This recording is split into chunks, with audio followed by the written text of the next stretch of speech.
So, gamitin natin tong another AI prompt na meron ako dito sa aking AI Stock Market Analyst Kit. Let's use this one. Help me decide if I should invest in stock. Give me a checklist of things to consider before buying. Okay, di ba ngayon, usong-uso yung SpaceX? Narinig nyo na ba yon? So, kung wala ka pang idea about SpaceX, this is the time para maintindihan mo ito. This is our prompt. Help me decide if I should invest in SpaceX. Give me a checklist of things to consider before buying. Okay, so ito kasi, kung kahit anong company pwede mong ilagay dyan. So, ngayon nga, what we want to know is the company SpaceX. Now, let's read. Ang sagot niya, SpaceX is one of the most exciting companies in the world, but that doesn't automatically make it a great investment at any price. Before investing, I'd go through this checklist. So, ito na yung sagot ni ChatGPT sa atin because of our prompt. Do you understand how SpaceX makes money? Yan yung number 1 daw. SpaceX is not just rockets. Its major businesses includes, ayan, launch services, so Falcon 9, Starlink satellite internet, government contracts, NASA, US Department of Defense, Starship, future space transportation, emerging AI and technology initiatives tied to its ecosystem.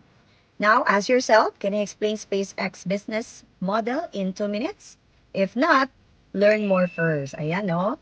Number 2, am I buying the business or the hype? Kasi nga hype siya ngayon. Hype na yan talaga, no? Many investors are attracted because Elon Musk is involved dito. Okay? Space exploration sounds exciting, diba? And everyone talks about SpaceX. Sabi dito, those are not investment reasons. Ask, if Elon Musk wasn't involved, would I still buy this company?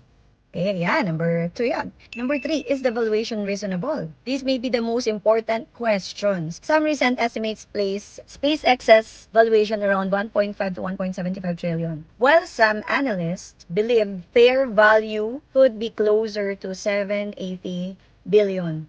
Ngayon, the question, am I paying the future growth that may already be priced in?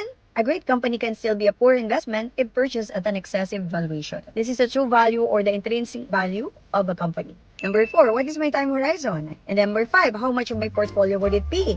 Ayan, may mga suggestion na rin dyan. Number 6, what could go wrong before investing?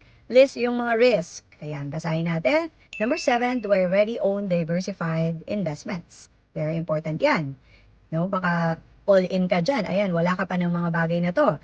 For many beginners, kailangan natin may emergency fund, may insurance, life and health insurance, may broad index funds ka na ba? Kasi mas conservative to or mas madali. Mas madali i-manage kasi isang fund lang, like S&P 500, you own part of the 500 companies. So, naka-invest ka na dun sa 500 companies na yun sa US kapag sa S&P 500 ka or yung mga ETFs. Then, individual stocks. Now, ask this, do I already have a solid foundation? Very important. And number 8, am I comfortable with volatility? So that is our results dahil sa ating prompt na ginamit galing sa aking AI Stock Market Analyst Kit. Kaya kung gusto mo pa ng mga ganitong prompts so that you can invest with more clarity, confidence, and strategy, comment AI and I'll send you the details.